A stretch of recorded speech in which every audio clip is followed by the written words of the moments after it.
Bonjour à tous, aujourd'hui c'est jour de course et donc une nouvelle sélection de voitures Hot Wheels, 4 au total pour être exact, dont 2 voitures issues de la vraie vie et 2 voitures totalement originales, un design Hot Wheels pur jus. Et 4 voitures surtout sorties toutes en 2013, voilà. Première voiture donc de la sélection, ce sera la Lamborghini Aventador LP 704, que voici. Donc sorti pour la première fois en 2012 et entre 2012 et 2013 sorti en 5 variations différentes. Voilà, là je vous présente la version HW Showroom All Stars 2013 et il faut noter que dans ce segment de series là, elle est sortie en deux variations différentes. Donc la version noire que je vous présente aujourd'hui, mais aussi une version blanche couleur mat. Voilà, plutôt blanche mat. Voilà, je pense que ça fera l'affaire. Donc bon, petit turnaround, hein, voilà, pour vous montrer un peu la voiture. Donc forcément Lamborghini, on remarque tout de suite les formes bien caractéristiques de la voiture. Vous noterez que les phares et l'emblème sont peints, hein, ce ne sont pas des pièces à part entière, voilà. Par exemple, qui font partie de la partie vitrée, voilà. Vous noterez les différentes les espèces de morceaux de carrosserie qui rentrent vers l'intérieur, ce genre de choses-là. Forcément l'arrière aussi, très typique d'une Lamborghini. Et d'ailleurs, hein, comme on peut le voir, si on regarde la voiture du dessus, vous pourrez remarquer que on peut observer le moteur donc grâce à la partie transparente à ce niveau-là. Hein. Aussi ici, vous pouvez observer donc les deux sièges. Et d'ailleurs, vous remarquez que la partie vitre en fait n'est pas plaquée contre la partie carrosserie, c'est un peu spécial. C'est ça sur tous les modèles Hot Wheels, donc c'est un peu particulier. Ça, faut faire avec visiblement. C'est un peu spécial, je trouve. Donc voilà, je vais refaire un petit tour en ronde pour vous montrer. J'ai pas grand chose de spécial sur la voiture. Forcément, sur Lamborghini, elle est dynamique, à l'avant comme ça, avec cette espèce de les entrées d'air et ce genre de choses là, le refroidisseur, si je ne dis pas de bêtises, mais ça se trouve, je dis des grosses bêtises. Enfin, tout ça fait que bien sûr qu'on a un modèle qui est très aérodynamique et bien sûr noir, assez sobre hein, pour une Lamborghini par contre. Voilà. Et donc, rapidement, le dessous du véhicule. Pas grand chose de particulier à noter, voilà. Bon, hein, j'ai pas, voilà, je pense qu'au final, il y avait à voir ce qu'il y avait à voir, et il n'y a pas grand chose de plus à dire sur ce véhicule-là. C'est une Lamborghini, une Aventador, et elle rend plutôt bien, voilà. Hop, prochaine voiture et seconde voiture sortie aussi dans la vraie vie, c'est une 2012 Camaro ZL1. Hop là, et là, comme on peut voir, on a un peu plus de couleurs. Donc, la Camaro est sortie pour la première fois en 2012. Elle a été designée par Brandon Vetuskay. Et entre 2012 et 2013, elle est sortie en 9 variantes différentes. Et là, c'est la version donc HW Showroom Garage 2013.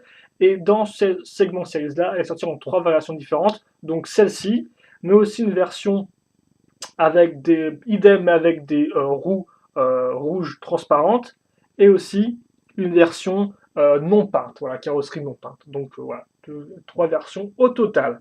Donc comme on peut le voir, elle a beaucoup plus de couleurs et surtout c'est ce qui m'a fait prendre la voiture hein, de base. C'est vraiment l'imprimé qui est assez chouette et qui est vraiment un peu trashy, un peu abîmé, voilà, déstructuré qu'on a sur le côté, donc avec le gros logo Hot comme on peut le voir.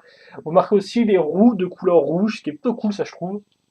Ça change, hein, souvent on a du noir, mais pas souvent vraiment la roue, hein, pas les jantes, mais la roue peinte d'une couleur différente.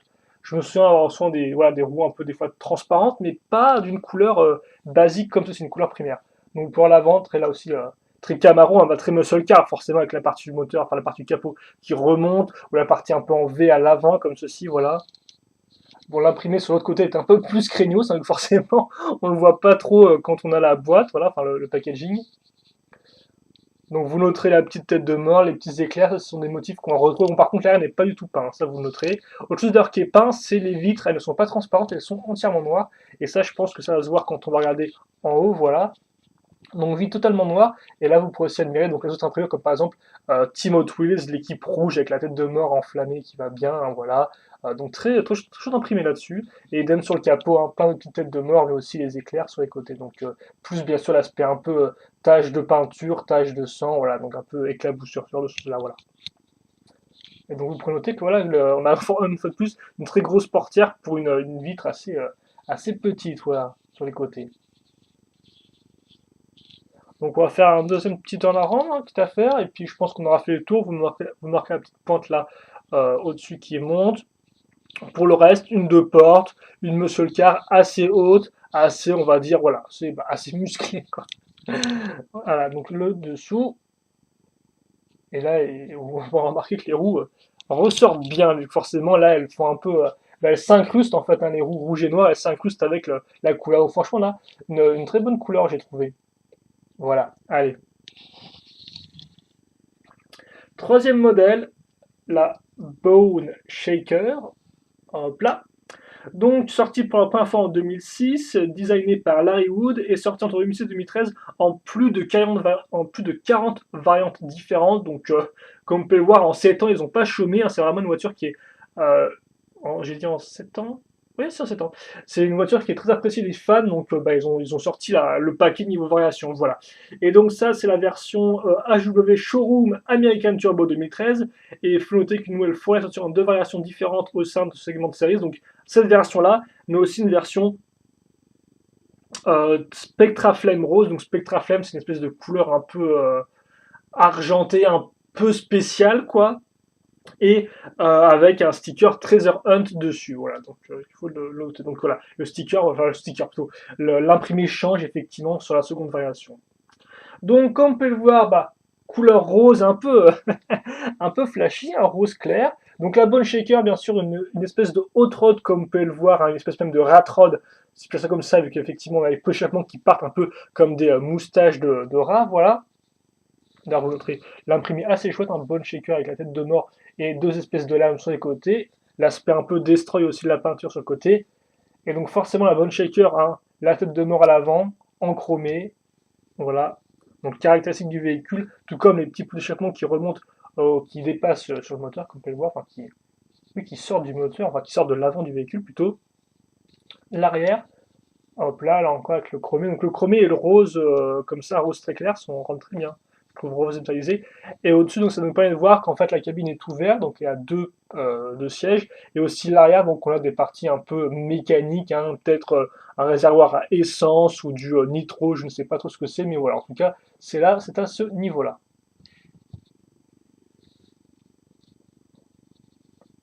Et donc, au final, bah, il y a assez peu de choses à dire, quoi. Elle est assez, c'est une voiture quand même assez dynamique et je comprends l'engouement parce qu'au final, elle est assez simple et elle fonctionne bien, quoi.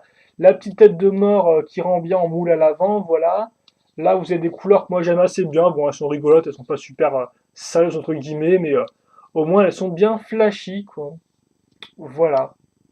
Et donc vous pouvez remarquer un peu l'aspect de la cabine, là encore, avec donc ces parties-là qui vont en diagonale vers le bas, donc qui donnent bien sûr de l'aérodynamisme à l'ensemble. Et comme on peut voir, c'est pas non plus un rat rod, une autre rod vraiment extrême, quoi. Pas vraiment le type vraiment qui s'écrase vraiment sur le sol ou qui est vraiment super fine et super allongée, comme d'ailleurs ce qu'on va voir juste après.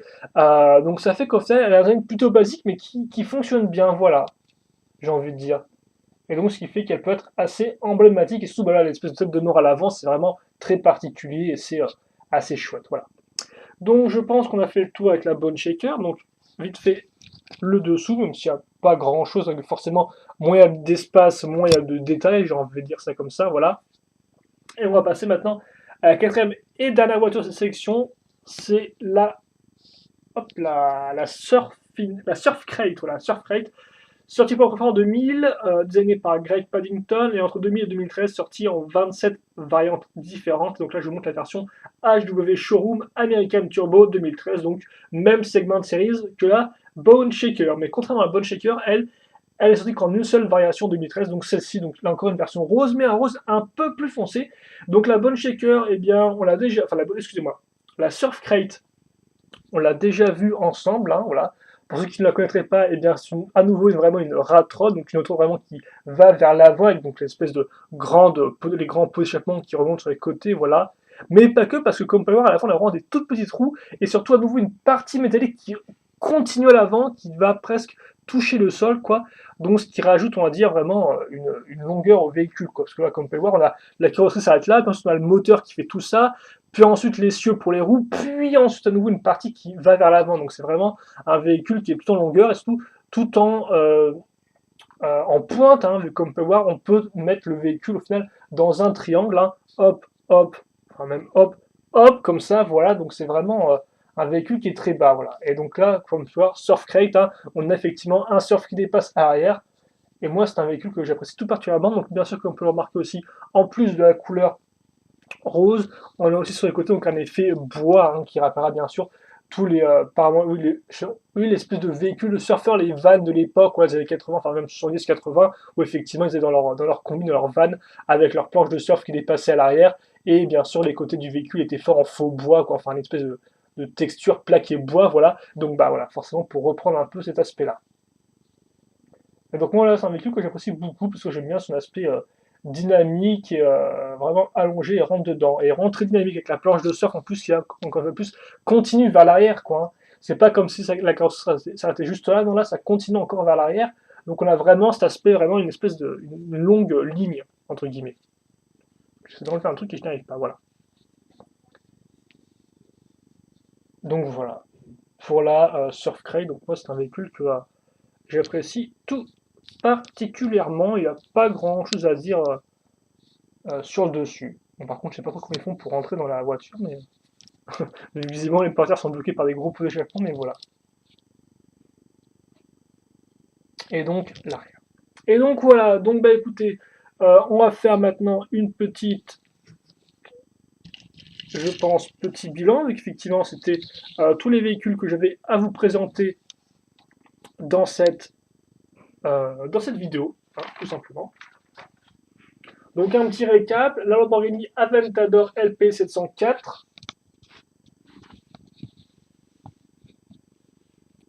Voilà, suivi de la 2012 Camaro ZL1 et ensuite la Bone Shaker, puis enfin la Surf Crate, voilà. Donc ces quatre véhicules, donc qui sont quand même assez distincts les uns des autres, hein, à part les deux qui sont roses et qui sont un peu des hot rods, mais voilà. Bon, petite sélection hétérogène. Moi, ma préférée du lot, bah, ça doit, je pense, peut-être là. C'est un peu spécial parce que j'aime beaucoup l'imprimé de la Camaro, mais je suis pas vraiment un gros fan de la forme. Quand je veux dire, c'est une espèce pour moi de, voilà, de muscle car un peu moderne américaine, assez classique entre guillemets, hein. Bon, bien sûr, ça reprend un modèle tiré de la vraie vie, donc bon, on peut pas non plus lui reprocher d'être pas original dans un certain sens, vu que ça reprend un autre design de base, bref. Mais voilà, j'aime beaucoup le design des imprimés, mais pas spécialement du véhicule. Et par contre, bah voilà, à part si je mets la Surf Crate de côté que j'aime particulièrement, même si là encore, dans cette couleur-là, c'est pas non plus la meilleure version, je trouve, hein. Je préfère peut-être ma version grise d'origine que j'avais.